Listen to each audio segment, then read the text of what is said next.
Bienvenidos al nuevo comentario de la Hora Silenciosa 2021, donde líderes juveniles de todo el mundo estarán participando con nosotros. En el día de hoy tendremos a... Hola, ¿cómo te va?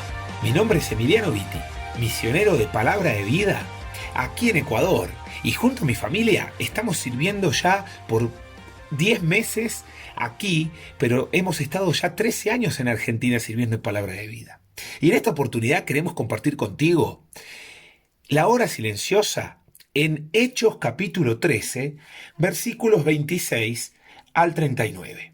Dice así la palabra de Dios: Varones hermanos, hijos del linaje de Abraham, y los que entre vosotros teméis a Dios, a vosotros es enviada la palabra de esta salvación. Porque los habitantes de Jerusalén y sus gobernantes, no conociendo a Jesús, ni las palabras de los profetas que se leen todos los días de reposo, las cumplieron al condenarle. Y sin hallar en él causa digna de muerte, pidieron a Pilato que se le matase. Y habiendo cumplido todas las cosas que de él estaban escritas, quitándolo del madero, lo pusieron en el sepulcro. Mas Dios le levantó de los muertos, y él se apareció durante muchos días a los que habían subido juntamente con él de Galilea a Jerusalén, los cuales ahora son sus testigos ante el pueblo. Y nosotros también os anunciamos el evangelio de aquella promesa hecha a nuestros padres, la cual Dios ha cumplido a los hijos de ellos, a nosotros, resucitando a Jesús, como está escrito también en el Salmo 2: Mi hijo eres tú, yo te he engendrado hoy. Y en cuanto a que se levantó de los muertos para nunca más volver a corrupción, lo dijo así: Os daré las misericordias fieles de David. Por eso dice también en otro salmo: No permitirás que tu santo vea corrupción. Porque a la verdad David, habiendo servido a su propia generación según la voluntad de Dios, durmió y fue reunido con sus padres y vio corrupción. Mas aquel a quien Dios levantó no vio corrupción. Sabed pues esto, varones hermanos, que por medio de él se os anuncia perdón de pecados, y que de todo aquello de que por la ley de Moisés no pudisteis ser justificados, en él es justificado todo aquel que cree. Aquí vemos el programa de Dios desarrollarse con su pueblo Israel, pero también con los gentiles. La iglesia. La iglesia es el organismo, el cuerpo que Dios, a través de Jesucristo, va a conformar con judíos creyentes en Cristo Jesús y con gentiles creyentes en Cristo Jesús. De ahí que Pablo, predicando su palabra, el evangelio de esta salvación, va a recapitular la historia de los últimos sucesos con Jesús, cuando es entregado, cuando es crucificado, cuando es puesto en el sepulcro. Y esto lo lograron los judíos a través de los romanos, ¿sí? Y presentándolo a Poncio Pilato y desconociendo que las escrituras en el Antiguo Testamento, que fueron dirigidas justamente para el pueblo de Israel, estaban anunciando que todo esto iba a suceder. Y como veíamos recién en la lectura, el programa de Dios se desarrolla. A veces el programa de Dios se desarrolla en nuestra vida también de una manera que no podemos comprender. Pero Dios tiene propósito. ¿Sabes? Me encanta al ver el programa de Dios a lo largo de toda la Biblia, que muchos hombres de Dios, por ejemplo como José, se enfrentaron ante situaciones tremendas, difíciles, como él, que fue traicionado por sus hermanos, por ejemplo, al igual que Jesús, que fue traicionado por sus hermanos, y fue traicionado y fue esclavo, y uno ve todo este cuadro y uno dice, ¿cómo José logró resistir y soportar? Claro, Jesús sabía que él iba a morir en la cruz. Él sabía que iba a tener que cargar con todo el peso del pecado. De hecho, en Getsemaní él ora y clama a Dios por esto, porque iba a ser un paso muy duro para él.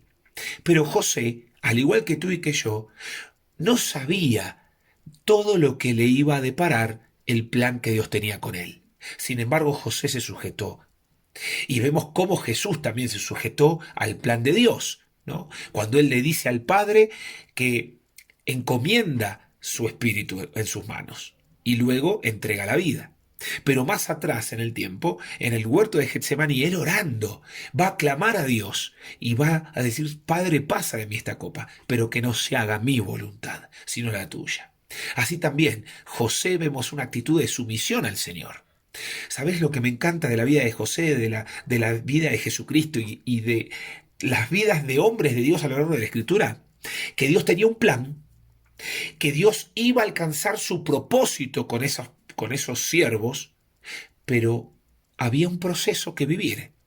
Había un proceso que vivir. Y no siempre comprendemos el proceso.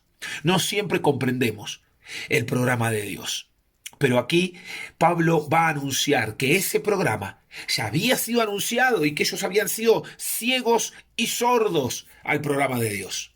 Pero también él les va a anunciar que lo que la ley de Moisés fracasó, pues no podía justificar, es decir, no podía declarar justo al pecador, porque la ley servía para poner de manifiesto justamente la culpabilidad del pecador.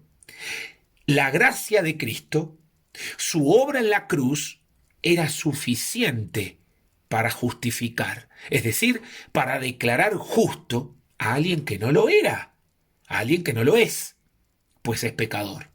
Así, la justificación es que Dios, a través de Jesucristo, nos declara justos ante Él. Ahora yo pienso, terminando, Dios tiene un programa para tu vida y para la mía. Tiene un plan.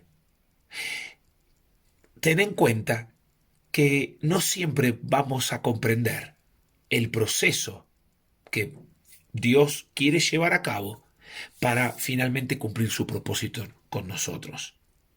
Pero sí podemos confiar.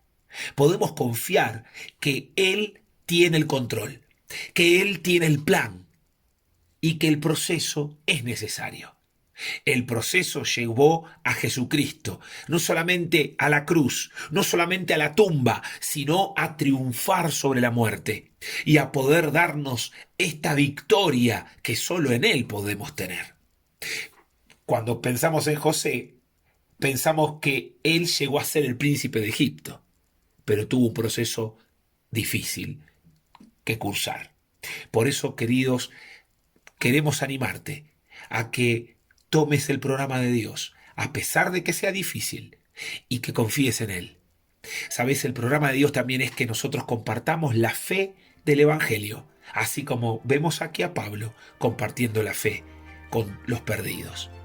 Que Dios bendiga su palabra en este día. Finalmente, quiero decirte algo más. Este audio no reemplaza tu tiempo de meditación personal de la hora silenciosa de su palabra contigo. Tenelo presente. Dedica tiempo a la oración y a tomar esta porción y a pensar para ti, y escríbelo. ¿Qué expresa el escritor? ¿Cómo puedes aplicar esta verdad a tu vida hoy? Dios te bendiga.